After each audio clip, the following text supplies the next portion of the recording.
Welcome to another episode of Let Us Go Green, the finer details on the homestead. I want to start off this episode by telling you guys a little bit about our food forest. The first couple of years here proved quite the challenge to get anything growing.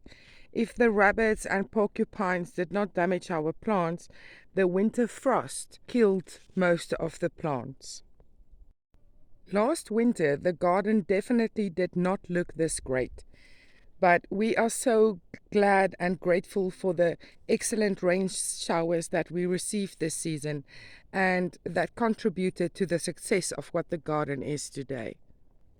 We are truly astonished by how many plants are fruiting at the moment in the food forest. This will be the first year that we will be going into the winter season and having so much fruit in abundance in our food forest.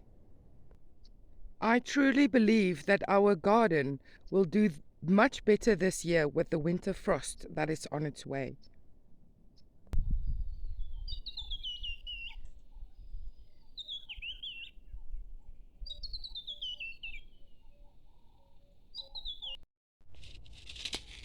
So Namibian Food Forest Homestead once again received a package, this time all the way from Ireland. My friend came for a visit to Namibia and they brought this divine package along. So we received some seeds and I am really happy and ecstatic about the sunflower seeds that we received and all the squash. Then also I received this book that I am really ecstatic about. So it's the Natural Healing Handbook that will explain to you what herbs are good for your heart functions and circulation, blood pressures, eyes, ears. I am really ecstatic about this one. And then also we received a drying hanging mat where I can put all my herbs in away from all the bugs. So thank you, Kobus. Thank you once again for this lovely package. We really do appreciate it. We've also received some interesting fruit. This is the Moronki calabash. As you can hear, it's full of seeds and it's already dry. So I will crack this one open to get the seeds. Here we have the African horned cucumber, also known as gemsbok cucumber, as well as some macadamia nuts to see if we can get these guys sprouting. I was cleaning the duck's pond or kraal area when I found this strange looking twine worm thing. It doesn't seem to have a head. That's the tail. And that's the other side. So does anyone have any information on what this can be? This is the first time I've encountered something like this.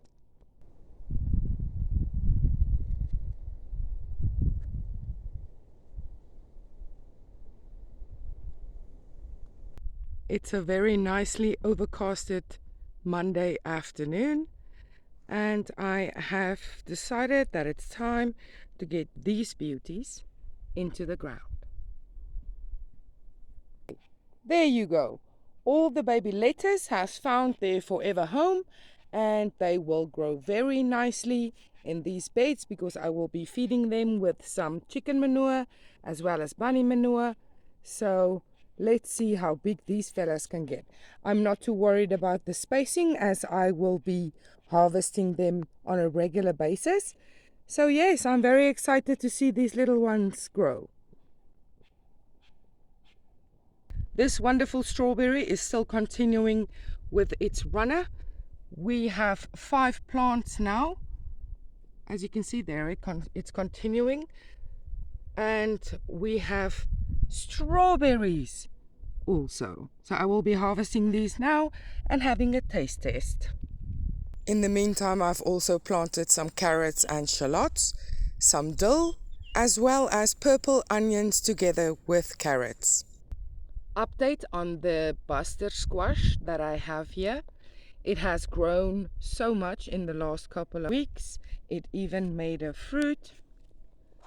But the sad reality is the moment they make fruit, they get stung. So if I don't up my companion game here or put a bag or anything around this fruit, then we will struggle a lot to get nice, healthy fruits from the forest. My little fruit on the spaghetti squash was also stung, and as you can see, it's been taken over by insects, but it's nice to see that it's a nice yellow color, and it's the first time that I'm actually touching a spaghetti squash. So I have to say I'm proud of myself for getting it to grow in our climate and even making fruits. So we'll see what this winter will deliver. I'm just going to cut this one open to see if there is any seeds inside. No seeds, unfortunately. I've also decided to harvest the bigger spaghetti squash to see if there is any seeds inside. So it is badly stung. I do not have high hopes, but let's cut it open and see what's inside. I can hardly believe it, but there seems to be some seeds lurking inside. I am so happy about this. That's a whole lot of seeds. That's what I'm talking about. And this is exactly what I wanted. So now I can plant for the future. This seeds is used to our climate. So I think we will just have success with spaghetti squash from now on. The Halloween pumpkin is also not pumpkining like it should. As you can see, it's got a little bit of powdery mildew on its leaves. It keeps dropping its fruit, but it's still growing. This beautiful zucchini is also struggling to make fruit because it gets stung the whole time. As you can see, that one is totally rotten. But I want to tell you a little secret, and what I have found will work. So last year we had a zucchini growing all through the summer and just doing its thing, making fruits, and then the fruits get stung and then they just die off, and most of the chickens ate the fruit. So yeah, we didn't care much about the zucchini, so we just left it. And then winter came, so it started to grow even more luscious and produce even more fruit. And that's when we saw that if you leave your squashes to go into the winter season, then one might actually have a chance to harvest healthy fruit from the plants. So I have the zucchini, I have the Halloween pumpkin, and I have the squashes growing here. I will see if they will deliver a fruit in the winter season, and I will keep you guys updated. This little worm looks like it has crawled from under the couch and dust particles is stuck to its body, but this is not the case. On finer inspection, we saw that it's very fine, spiky hairs on its body. We truly have weird looking yet majestic animals at the homestead.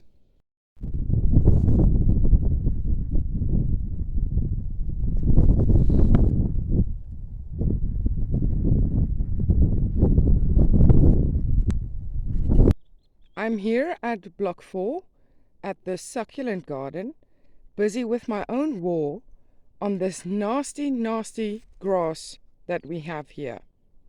I want to show you guys a little bit more about this grass, because on closer inspection this morning I saw that the grass actually jumped into the succulent garden. So if I don't act now, it will take over this area as well. But let me quickly show you the roots of these nasty grass. So here we have one of the runners of the grass. I'm still trying to find the root, but as you can see, here is some sprouts from this grass. So I have to go in and find the whole piece. As you can see, here is a point or the start of a sprout. So I have to get rid of this. Otherwise, it will continue growing and jump into this garden. Here are some of the grasses that I already pulled out, and just look, as you can see, all that roots and then the sprouts that goes to the top. This is such a thick grass. And yes, if one little piece is left in the ground, it will continue growing. That's the sad reality of this nasty grass. So my plan here is to dig a very deep trench so I can get to the sprouts and the roots of this nasty grass. And then I can manage the grass in that way by pulling out the shoots and the roots when the grasses grow into the trench. And hopefully the piggies that we will get in the near future will also do their part. The trench has been dug, and I truly believe this method will work. We love getting plants from different people because you always have a surprise coming with the actual plant they gift you.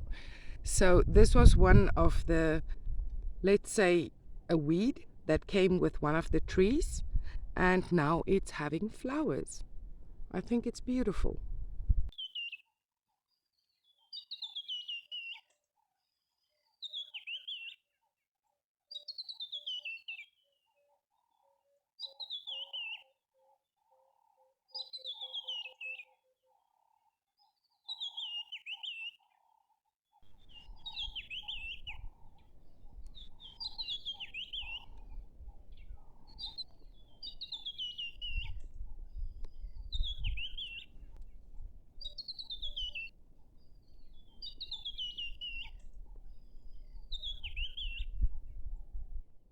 This just once again proves my point. Just as the temperature started to cool, we had one very huge zucchini. It has been stung a little bit, but I don't think that is too much. Here's some more fruits. Let's see if they can also get as big as this guy.